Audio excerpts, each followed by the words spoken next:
Okay, everyone, welcome to the premiere episode of the We Are Marshall podcast. I'm Stephen Marshall, and that's David Marshall. We are Marshall.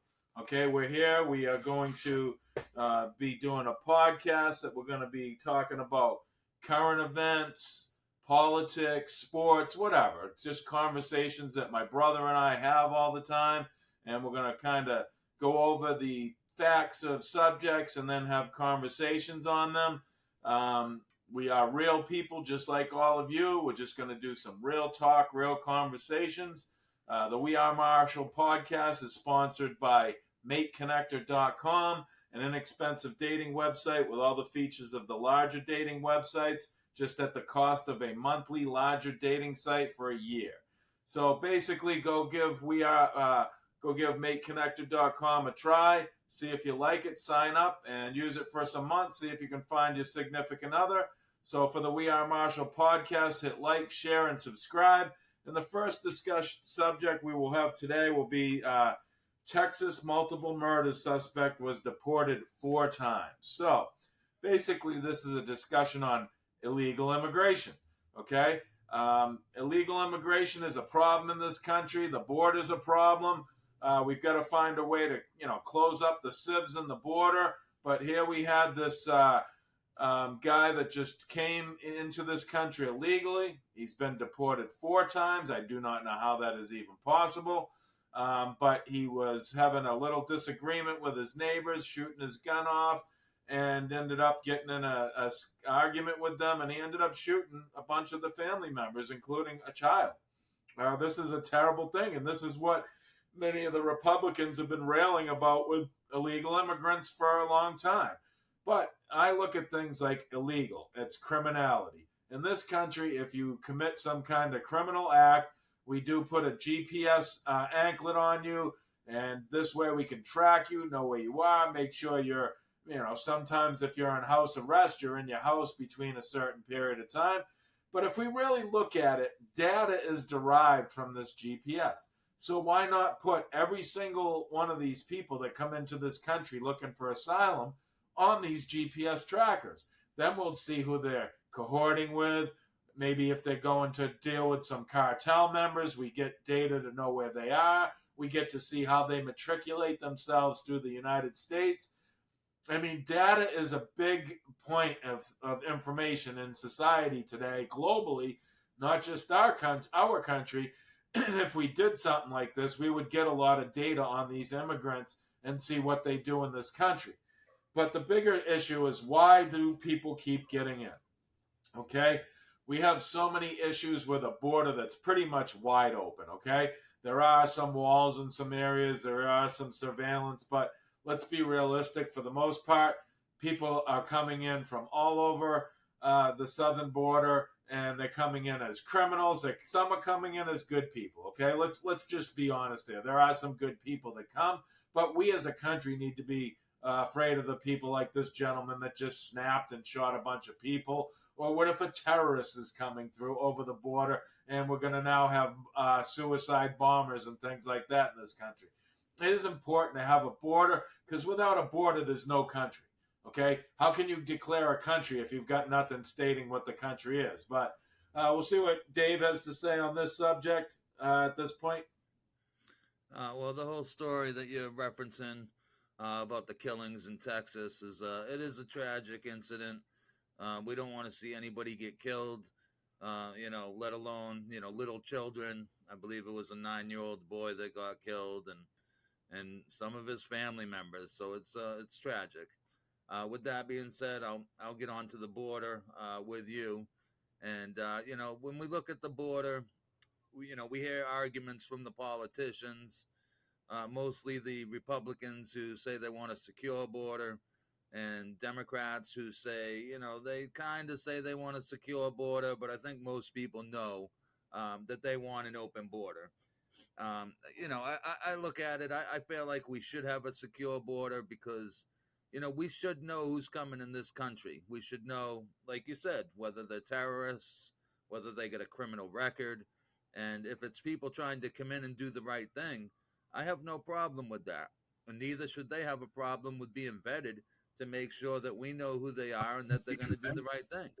So, when I look at the whole situation and the political parties kind of punting this issue back and forth, and really nobody doing nothing, you have to wonder if they even want to do something, or if they just want to use it as a political tool. So you see the commercials on TV of them, talking about each other, wanting specific things and stuff like that, so they can fundraise off of it and use it as an argument for their political campaigns. So, I do have to wonder about that. And, they've both had power, both the Democrats and the Republicans have at some point in the last, I don't know, 7 years or so, 6 years. They've both had times where they've controlled the presidency, the Senate, and the House of Representatives, and neither one of them has done anything. So, with that being said, yeah, it just makes me feel like the politicians don't want to do anything, and then we get stories like this tragic story in Texas about these people being shot. Yeah, I mean, I look at it like we've discussed so many times. I don't think they really want to solve these issues. I mean, they have boilerplate issues that kind of hoodwink the public to make it look like they're really working on stuff, and it doesn't seem like they are.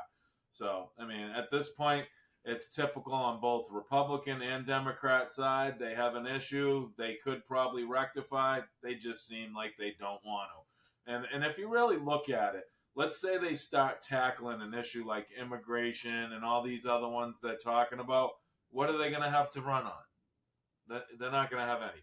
So I don't believe it's a big point for them to solve any of these issues. Yeah. So anyway, we're going to move on to a different subject.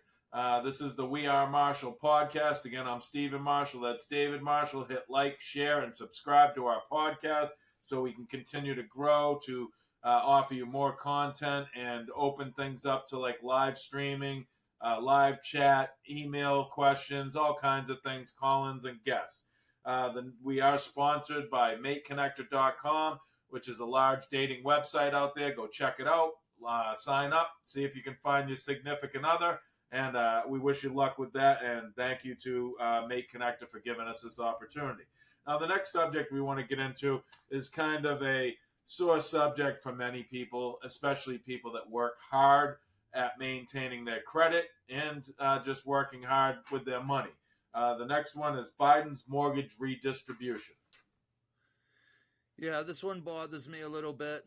And again, this is why I appreciate that we have this podcast so that we can speak to people and, kind of educate them a little bit on these subjects. But yeah, this seems like a redistribution of wealth from middle class people, mostly to, people who, I'm not going to say they don't deserve some help, but to people who didn't do the right thing based on their credit, whether it's, they got loans and didn't pay them or whatever it is. They don't have a good credit score.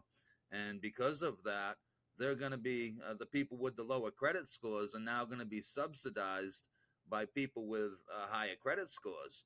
So for all the people out there that are listening, if you have a good credit score, Biden just signed an order or whatever he did to penalize you for that good credit score. Now, you might be paying, I think it depends on the amount of the mortgage that you have.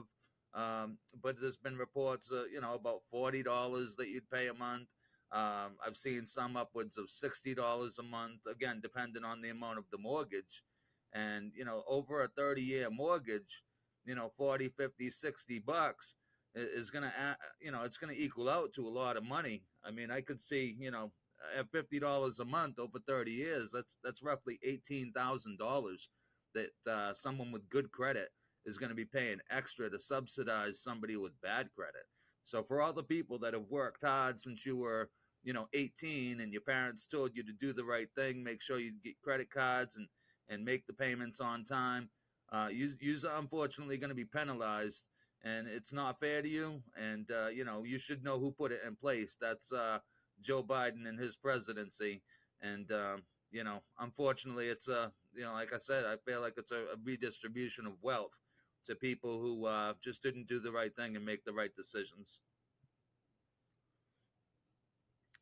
Well, to me, it's an eradication of meritocracy. Okay, Yeah. I live in a society in my head that you earn things by doing the right thing or working hard or succeeding. Well, this is going, by the way, in my opinion, like the healthcare industry. Okay, you got people that exercise every day, eat the right foods, maintain a good, healthy lifestyle, and their health insurance should be low. I mean, they probably don't utilize it that much because they're healthy. And it's the people that are very unhealthy that that end up getting into these pools with healthy people, which then bring down their health insurance costs because they'd be so high if it was all the unhealthy people. But why should healthy people be put in the same boat as them just to help them? It's kind of the same thing, and I don't agree with it. I'm one that I believe that if you're doing the right thing, you should be rewarded for that. So credit people right now. The way things are working, it is kind of a meritocracy where you have maintained, like my brother said, a good credit score. You listen to your parents, you paid your bills on time, and yeah, you should be rewarded for that with a lower interest rate, which then gives you a lower payment.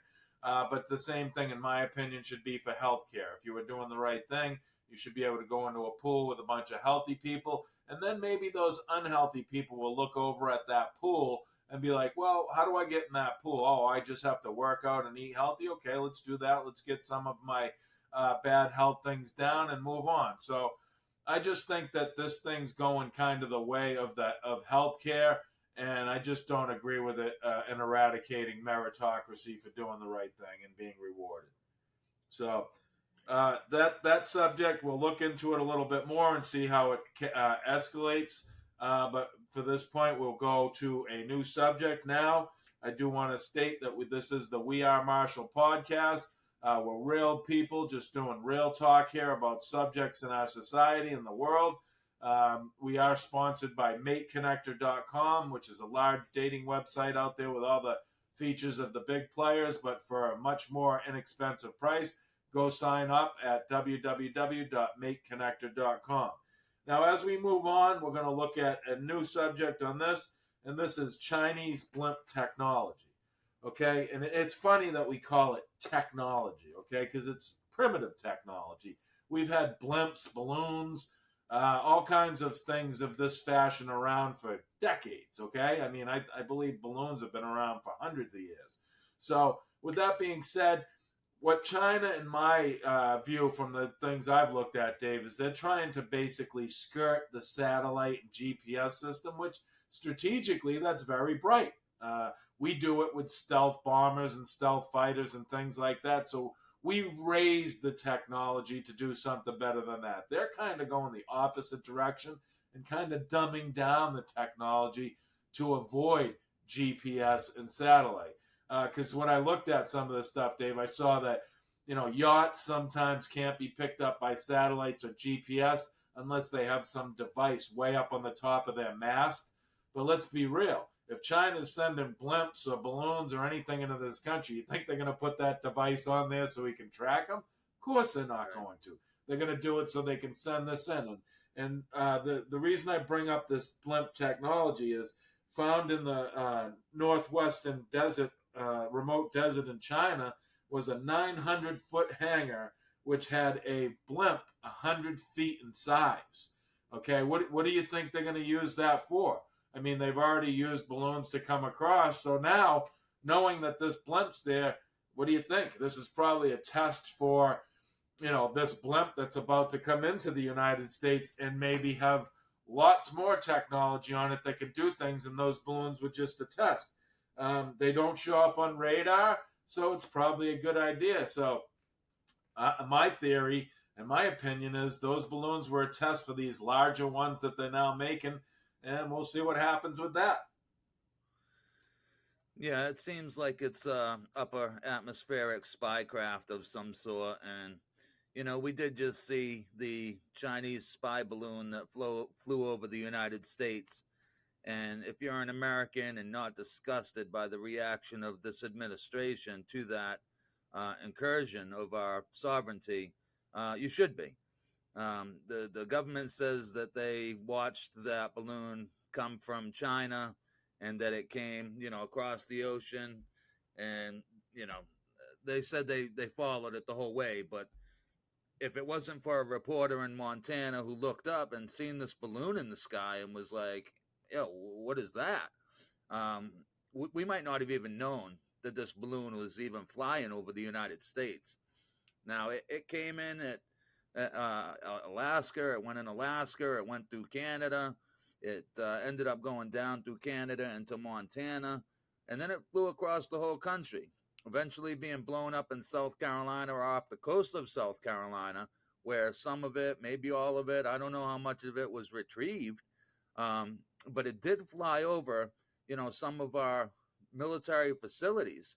I mean, this should trouble everybody. And, I got to be honest, this story really pisses me off a little bit because, I have to ask, like, what the hell is our government doing allowing this Chinese spy balloon to come across the ocean into Alaska, down through across our whole country, over military facilities before they decide to do something off the coast of the USA, and then they finally blow it up in the water? I mean, this is outrageous. I know it's kind of an old story, but it goes back to what you're talking about with this new blimp technology that's just been spotted in China. And yeah, I agree. We go more high tech, and they're trying to take a different path because they are our adversary. They know we have, capable radars, capable bombers and planes and all this stuff. So they're trying to, take a different technique and go a different route. And I guess we're going back to balloons. Okay, but like I'm saying, what do you think though? Do you think maybe those balloons were a little test run for this big blimp, or maybe multiple big blimps they're building? Oh, absolutely. And there's been reports that these types of balloons, the one that flew over the United States, that just didn't just happen in the United States. I mean, there's countries all over the world that have seen these types of balloons flying across their countries, and like you said earlier, what type of surveillance and stuff are they getting from these balloons? I know it's been reported by the Biden administration that they jammed the signals from that balloon that went over the U.S. But then I think more information just come out just recently that said they were able to get some information. It wasn't jammed or wasn't completely jammed. So whatever it was, China was able to get some information from this balloon. And again, it's just very disappointing that the people in charge of our government, the political class, the the military, and I don't know. It just bothers me that this even happened. And yeah, I agree. I think this is probably a test run for some more balloons or something similar to try to do something to where they can get information, get pictures, try to retrieve data, intercept data.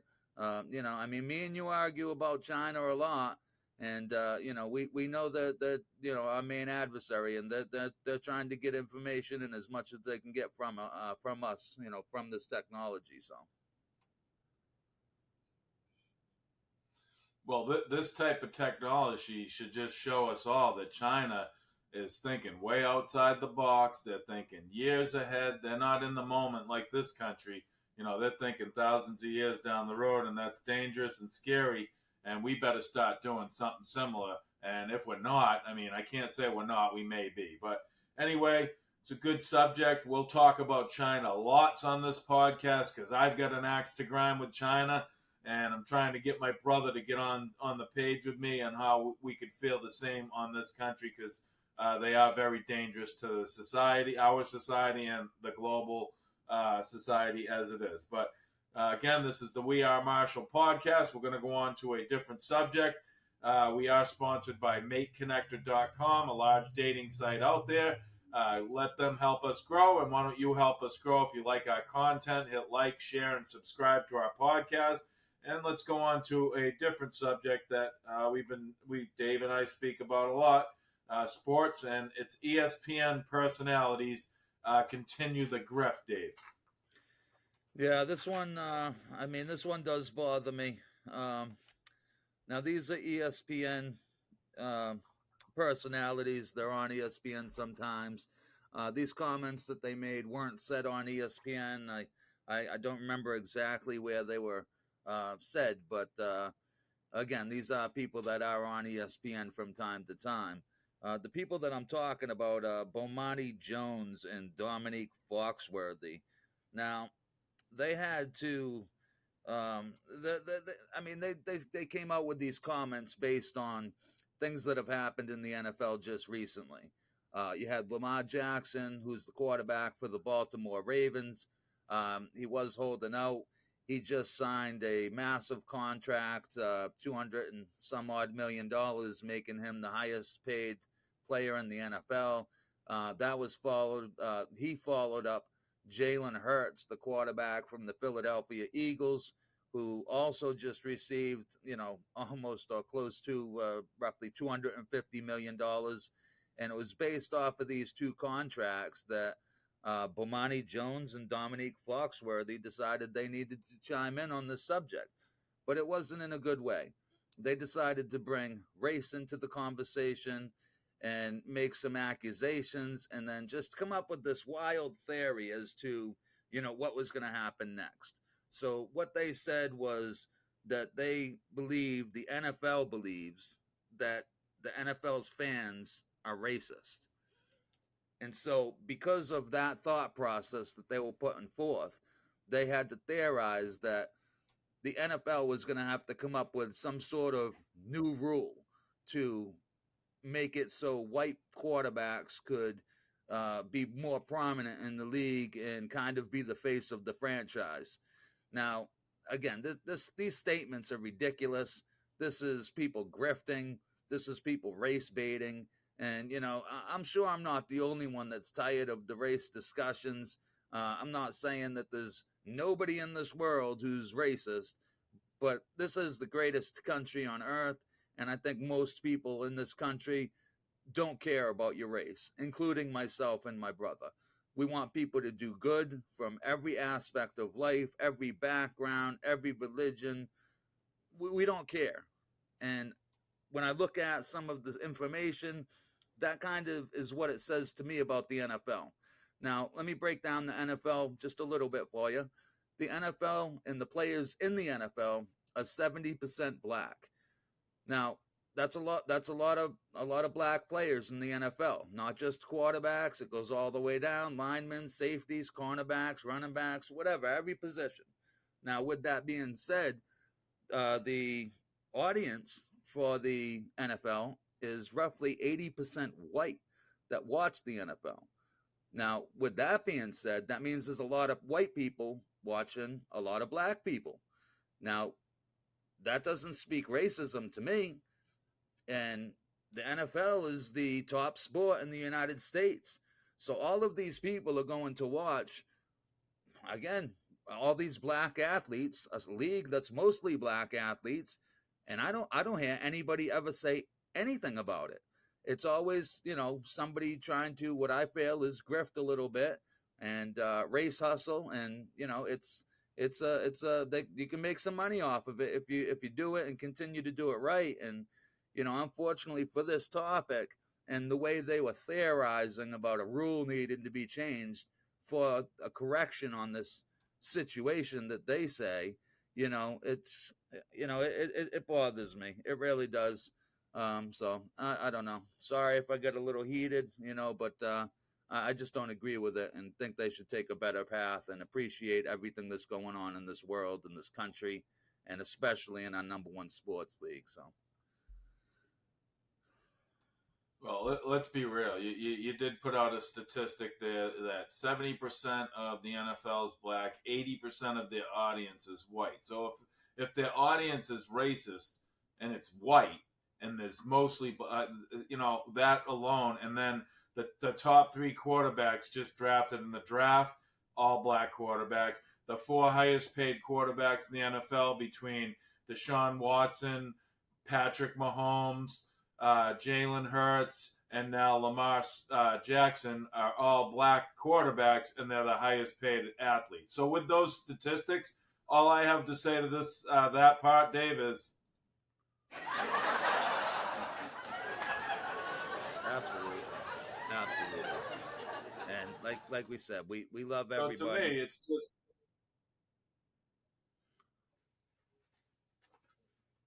We want to me, everybody to do good, it's just a do the joke. right That's thing. what that. You know, I just believe that, like we said, 70% black, 80% of the audience is white.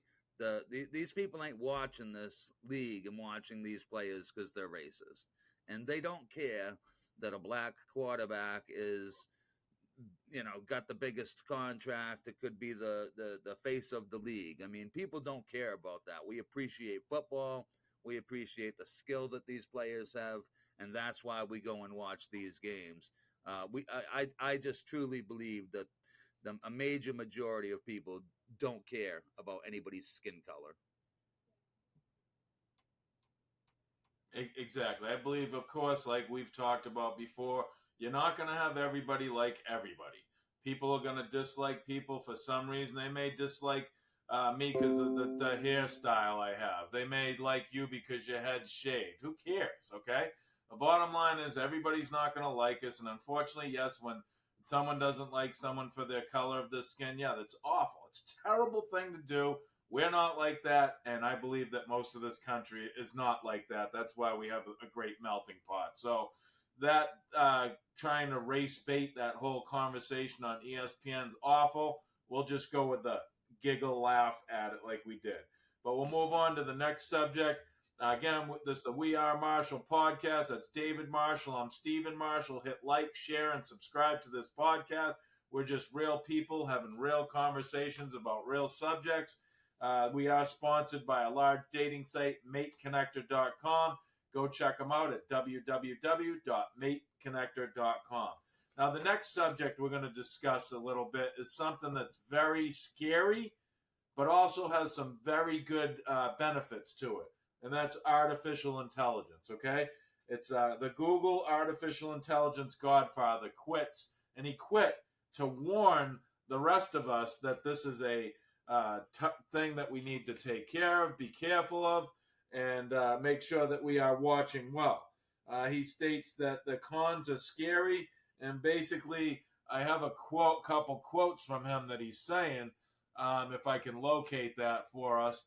And basically, what's going on here is it's basically stating that a number of thing aspects would be bad, like they feel someone could create some weapons, like someone like me in my home. I'm not saying me literally, but a person like us could make a weapon and make AI, artificial intelligence, run that weapon, and it could do nefarious things throughout the world, our neighborhoods, our country, everywhere.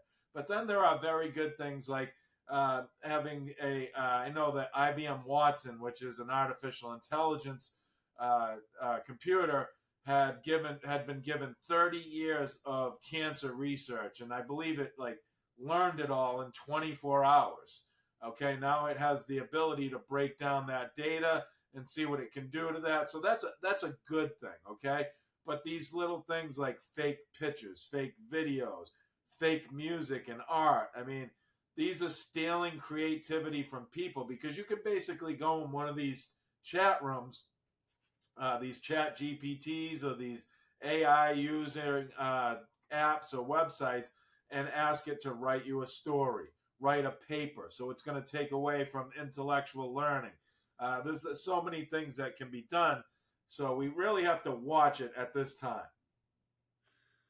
Yeah, I think there's going to be, obviously good and bad applications with AI coming to market. I agree with you, and I did see some information on AI in the medical field, and that they believe it might have even been Chat GPT that they were saying could do better than doctors at coming up with what was wrong with people, diagnosing people. So that's interesting. there's going to be a lot more applications with that AI that do good things. But even with the good things comes bad things, because a lot of jobs are going to probably be replaced by AI, and so we're going to have to figure out different fields and different things for these people to do, or you're going to have mass people not working. So like I said, there's going to be good and bad things, and I don't know where AI is going to go, but I am worried about the bad. I did see some discussion from our government, and I think Elon Musk even made a comment on it, that he's worried about AI and that we should maybe take a pause on the development of AI and its practical uses and stuff. But I think that's a bad idea. As much as I think the AI could go in a bad way, I think allowing other countries, especially China, to continue developing, better and better AIs, and we take a pause, I don't think that's going to be a good thing. So I don't know. I really hope we don't take a pause on this. Somehow it's going to be managed and handled right. I'm just not sure, how that can be done. With that being said, I did see an interview with, I believe, the president of Google, talking about the Bard AI. I believe it's the Google AI. And it was asked to write a paper. And it wrote a paper on a topic. I forget the topic. That's not the important part. But it wrote a paper on this specific topic. And not only did it write the paper on the specific topic, but then it listed, information or books where it got the information from. Now, the books that were listed that the AI got the information from, these books don't even exist.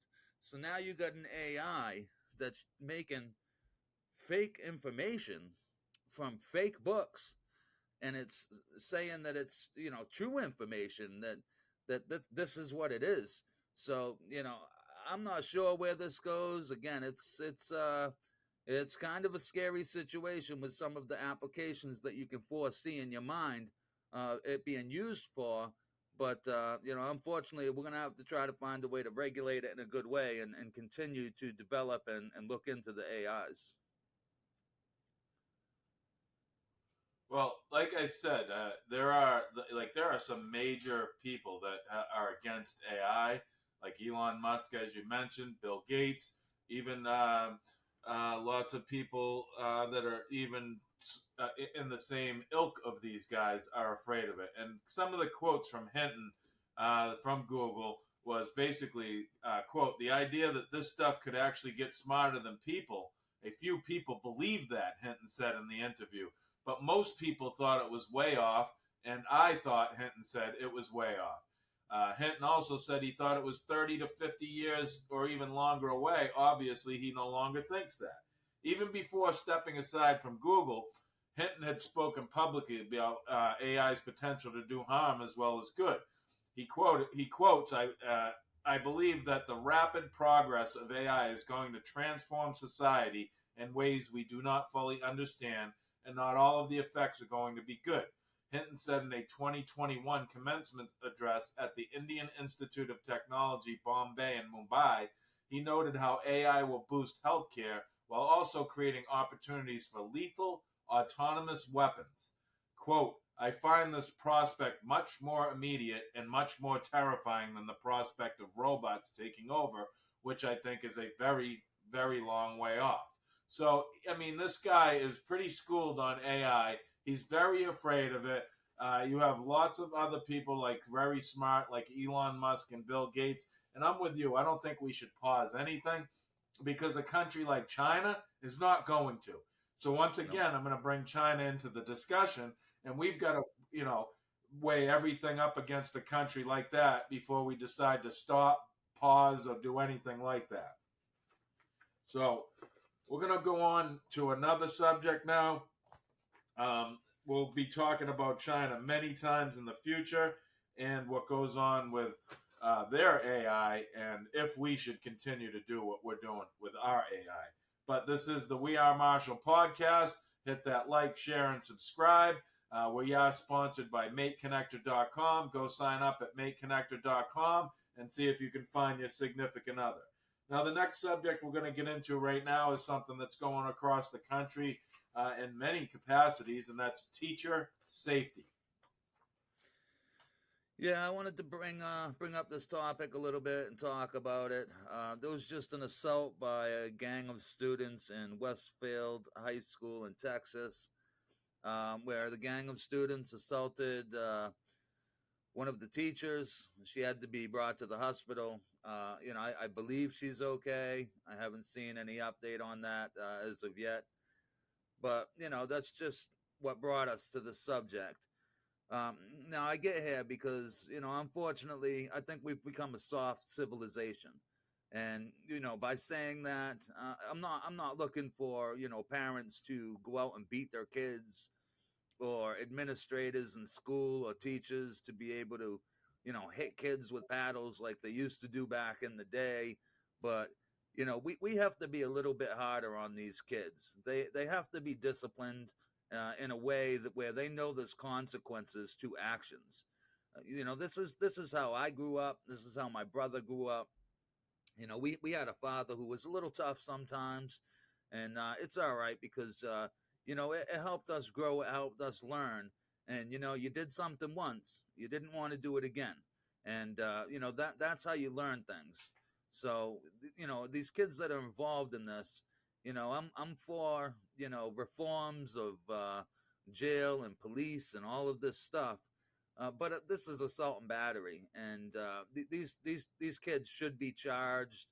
Now, with that being said, again, I am for reforms. I'm not thinking that the book needs to be thrown at these kids and they should spend the next, 10 years in jail. I mean, that's outrageous. But we can't allow this stuff to go on in our schools. We can't allow or have our teachers feeling unsafe in classrooms where they're trying to teach kids, most of who want to be there and learn and better their lives and move forth to the next grade or to college or whatever.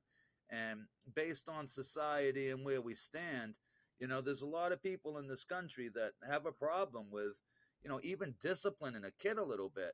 And I guess that's what's brought us to this moment. I feel like kids feel, a little entitled, that they can get away with a little bit more nowadays. I mean, we've seen the riots that have gone across the country. We've seen them in Chicago. We've seen them in San Francisco, where they're just going and looting stores. And you know why they're doing it? Is because there's no consequences. Like, I can go break in the store and steal everything, and nothing's going to happen to me. I'll be lucky if they even think about pressing charges on me. I mean, this is crazy. What do we think kids are going to continue to do if this is how they're looking at things, if this is how they're looking at authority? If they fail, there's no repercussion for those actions. They're going to continue those actions. I mean, this shouldn't be difficult to understand. And, unfortunately, this is a Democrat policy or policies that are being implemented across the country.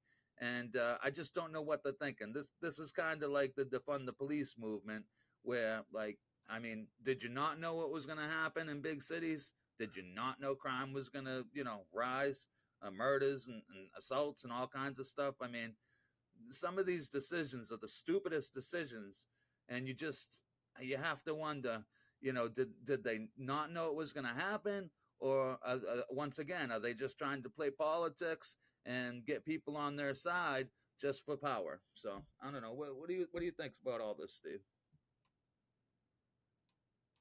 Well, my opinion on a subject like this, it all starts in the home. Parenting, in my opinion, is awful globally. In this country, I think it's just terrible. You've got, most of these kids that are doing these things, unfortunately, many of it's not really their fault. So I agree with you. We shouldn't throw the book at them, but something's got to be done to show them and why I say it's not their fault, it's their parents' fault. What are their parents teaching them?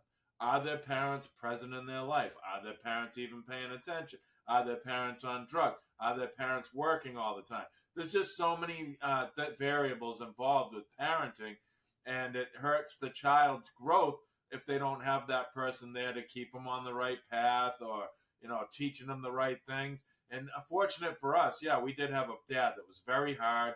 And basically, we'd look at things like, hey, if we got in trouble outside, I mean, yeah, we're going to get in trouble out here, but it's going to get worse at home. We don't want to go home because it's going to be way worse. And we had that. And the good thing that we had growing up, too, is we had structure based upon sports. We played a lot of sport. So our parents kept us in these venues that kept us on the right and narrow. And that's probably a good reason why we got to stay that way, because we were participating in sports and around other kids that were doing the same thing. But you do have some of these kids that do participate in sports, but then you get that entitlement, and one of them might be really good but have no parenting at home, and they just lash out. So it all comes down to parenting. We got to do better in this country when it comes to raising our children and making sure they're doing the right thing and they're on the right path. And that way they don't go in and hurt teachers and do stupid things at school to ruin it for everybody else that is trying to get something good out of an education. So Yeah, and with that, we'll go on to the next subject. I'd like to just say real quick, I agree with you that it is a family structure, and there is things that affect these children. So I don't get me wrong. Again, love everybody, want good for everybody in the world, regardless who you are. But with that being said, we do have to put some of the blame on these kids. I mean, they've grown up, they know wrong and right, and yep, some of them could definitely use some better environments to grow up in. I agree with that, but again, they're also responsible a little bit and have to deal with some of their decisions. Well, yeah, they got to get some kind of ramification if that parent's not present, so that they can get it from that, punishment rather than the parent because they're not around. I do agree with that. But we'll look at a different subject here. This is a We Are Marshall podcast. Hit like, share, and subscribe. Let us know if you enjoy this content. We're going to be setting up a live chat. We will be live streaming at some point. We'll get an email set up so that you can ask us questions, tell us stories you may want to get on air. And we are sponsored by a large dating site called MateConnector.com. Mosey on over there, sign up, and see what MateConnector.com will provide for you. The next subject, which is pretty big in the news right now, is the debt ceiling. And the reason I want to bring up the debt ceiling is you've got a president that's in office right now that basically came out and said he won't negotiate at all. Okay, the whole point of politics is negotiating issues, because you have a right and a left, which is Republican and Democrat, and they both disagree on many subjects. So they're going to have to negotiate to come to the center to do things for this country. Now, you got things in this that McCarthy was asking for, the Speaker of the House, who is a Republican. He was just asking for some things like, okay, if you're going to get these safety nets, these entitlements, you should have to work for them, okay? Shouldn't we make people work for benefits? I think so. I mean, I don't think anybody should just be handed something. If you're in a situation where you're elderly, you're disabled, okay, that's a different story, okay? So we would help you there. And if you're elderly, you're already put into the system, so we owe you to help you. If you're disabled, we're not just going to throw you out to the trash. We want to help you. We want to help you with a disability and see if you can progress somehow. So, yeah, you should get some help there. But him putting some things on there, like the main thing that just made me laugh that they didn't want to do was cut federal spending. I mean, we're in a debt ceiling for the simple reason you keep raising spending. Okay, if I purported my home like that, I'd be out on the street. I'd be bankrupt. I'd have creditors coming at me. I'd get sued. Why can the government do this? Because isn't the government supposed to be the parent to all of us? And isn't that supposed to be the role model to teach us all to do the right thing? So you wonder why there are so many people in debt out there or in collections not paying their bill. And I state that in collections with some very good knowledge on that subject. That's a high amount of people in there just not paying their bills. And where are they learning that from? The government. They don't pay their bills. So why should we? They just raise the debt ceiling and print money. Why can't we? So we're setting a bad precedent with the debt ceiling, and we're ruining generations after us. So something's got to be done. The Democrats are going to have to start, cutting spending and getting our house, which is the country, in order. Yeah, I mean, this seems like a game of hot potato, and it's politicians continuously pushing this problem down the road. You know, raising the debt limit, raising the debt limit, raising the debt limit over and over and over. You know, and like you said, we are in debt. What, over $30 trillion now? I mean, we're in debt more than the money that we bring in. I mean, this is outrageous. Like my brother said, like, who would run their house like this? Who would do that? You wouldn't, because like he said, you'd be bankrupt, you'd be broke. You get a credit card. We just talked about this. If you with the redistribution of wealth on the mortgages, if you have good credit, now you're going to be paying for somebody else. But what about the government? If you've worked hard to get that credit up to a good level, so where you could have more benefits, get better, interest rates and things for yourself when you purchase things, why doesn't the government follow the same type of rules? You know why they don't? I know why they don't. Or at least I believe I know that why they don't. They want to buy votes. That's what they want to do. They want to buy votes, and so they use the money that they borrow to throw out to the United States, to the people of the United States, to get people in their corner and try to buy votes that way. And this is why I say it's a game of hot potato. And also, I believe there's a lot of corruption in this government. So, where all this money's going, I have no idea. I think I just heard that let me see, the military, I believe, has failed like 3 or 4 audits in a row. I mean, so Oh what yeah. would happen to me or you if we failed an audit, Steve? You know what would happen to us? We'd have the IRS at our door. We'd probably be going to court, maybe going to jail. But here's the government failing audit after audit after audit. Nobody cares. And you know why they don't care? Going back to what I said at the beginning, it's a game of hot potato. They're hoping they're not the politician in charge or in power when things go really bad. And, right now, I mean, I don't know. There's some stuff within the financial sector that isn't looking great at the moment. And the politicians, especially the Democrats at the moment, because, like you said, Biden doesn't want to negotiate. So, some things ain't looking bad, and we're gonna have to really follow up on this story and some other things with the financial sector and see where it goes, because there is some problems at the moment. So Well, we'll watch the economy, definitely. That'll be something real absolutely. important. You did bring up a good point that I have a statistic for. Okay, did you, as you know, and we've discussed, the military has failed their audit.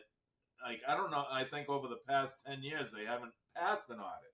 Well, in the last 5 years, $9 trillion has gone missing. Okay, our budget for our country, just so you know, and everybody listening to this, is about $15 trillion. So they just basically lost half of our whole year economy money that we need to run this country. That is unbelievable. And what would $9 trillion do to help people in this country? Tons. So I'm going to end that subject. I want to do one more quick subject before Dave do our usual. We're going to end the podcast with two real nice, good stories, because unfortunately the news is a deliverance of bad news all the time. So we're almost at our hour for our podcast, but real quick, we will get into one more subject, then real quickly into two good news subjects. This is the We Are Marshall podcast. We are sponsored by MateConnector.com. Hit like, share, and subscribe. Go over to MateConnector.com, sign up, and look for your significant other or maybe just a friend. Check it out. It's got lots of features. Next subject we're going to real quickly get into is a bill that the Dems were against in Colorado. The Dems in Colorado vote against an indecent exposure bill. Yeah, I mean, again, this one's a little disturbing to me. I have to question this one a little bit. This bill, I will say, eventually did pass on a vote of 37 to 27. The 27 who didn't vote for it were all Democrats, And the bill is to make indecent exposure in front of a minor a class 6 felony. Now, I did hear State Representative, a Democrat, of course, Leslie Herod, said that these types of laws have been used to ban drag shows. So think about that for a minute. She's saying that at drag shows, they may expose themselves to children. Now, see, we've already covered the trans issue a little bit in some of these drag shows. And I have no problem if a trans person wants to go read a book at a library, as long as they're not, provocatively dressed and their parents are okay with bringing their kid to that book reading. I have no problem with that. Transgender people exposing themselves to minors, and the Dems are okay with it. They wanted to block this bill. I mean, that should tell you everything you need to know. Again, I find myself as an independent in the middle. I definitely lean a little more conservative, but you are going to hear us get on the Democrats a little bit, because some of the policies that they're pushing at the moment are completely out in left field.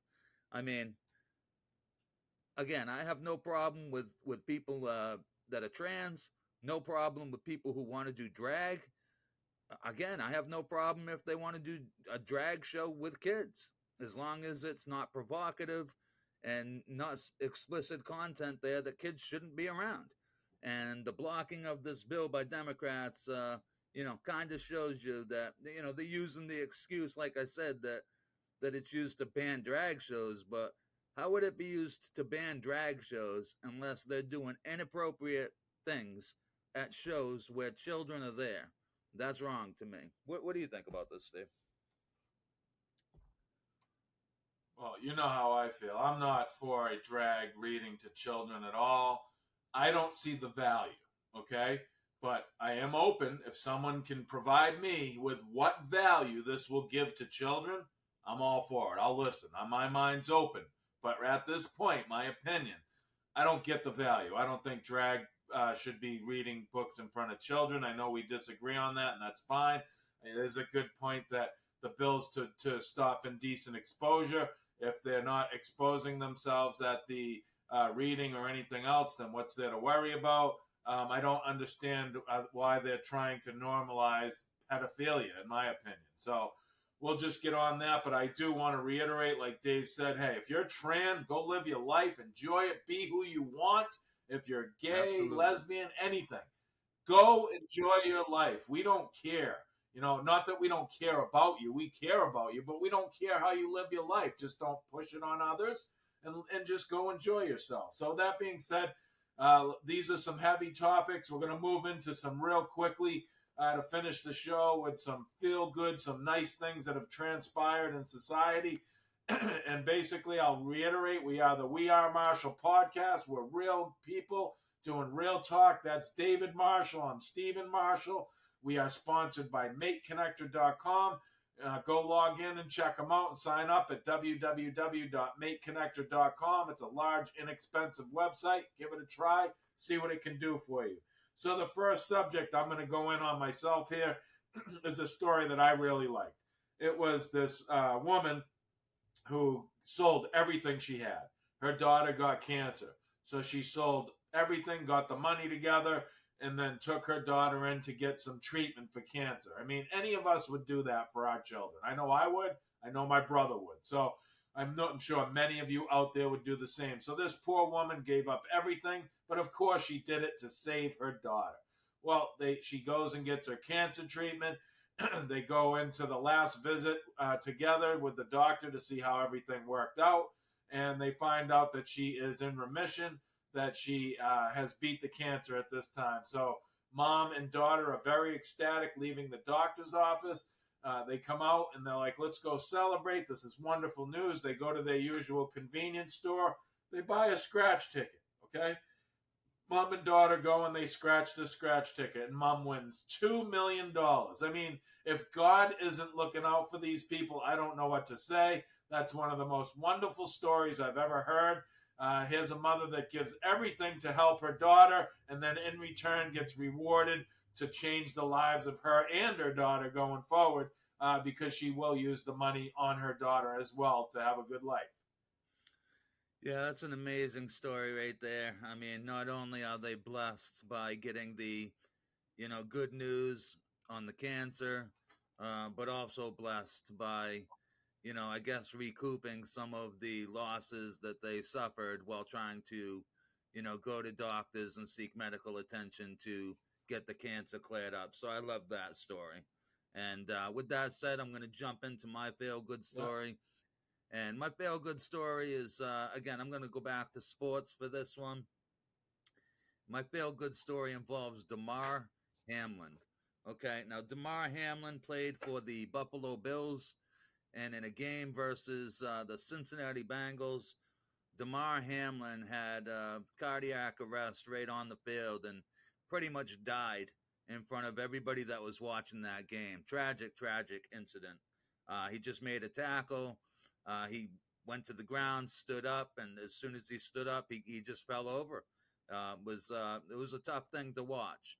With that being said, there was a lot of great healthcare professionals there at the stadium. I mean, these are billion-dollar franchises, and because of that, they have, great medical staffs. And, between the medical staff of Cincinnati and Buffalo, they did the best that they could. They were able to revive Damar Hamlin on the field, and also the first responders who then took Damar Hamlin to the hospital. And, after a little bit of a tough break, he did recover, and it has just been, stated that Damar Hamlin has been cleared by his doctors and by team staff to once again pursue his career and playing football. So, I am very happy for Damar. I'm not sure if he's going to play. I haven't heard anything yet. I just know that he has been cleared to play. That's something he's going to have to think about, speak to his family about. But to go from that tragic incident on the field that most of us watched, if you're a football fan, it was a big game. I'm sure you watched it.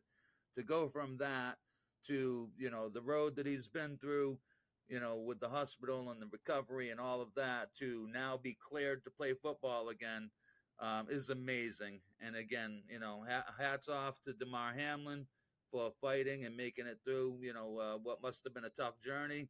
And absolutely hats off to the organizations and the medical professionals within these teams and the first responders that got him to the hospital, and everybody that made it possible for Damar Hamlin to be cleared to play football again. So you're a football fan, Steve. I know you probably feel something about this story, right? Well, let's segue right from a story we had earlier on the ESPN grift. Okay, Absolutely. Damar Hamlin is a black football player. He had an awful tragedy on the field, but guess what happened?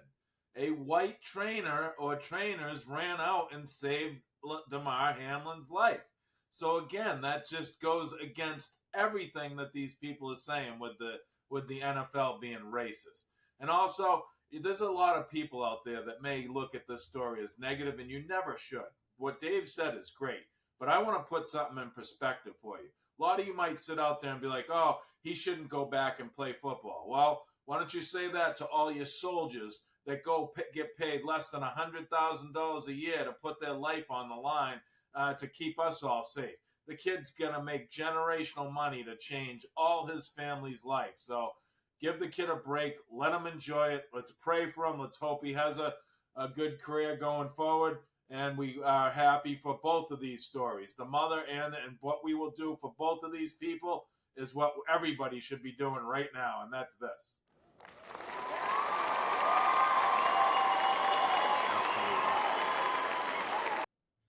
So with that being said, this is the end of the first podcast for the We Are Marshall podcast. We had a few technical issues, but it looks like everything worked out perfectly fine for us. We want to say good night to you. That is Dave Marshall. I'm Stephen Marshall. We are Marshall. We're just real people doing real talk. We are sponsored by MateConnector.com. Go check it out at www.mateconnector.com. Sign up and see what you can do for yourself. Okay, everyone, we're done for the evening. Have a good night.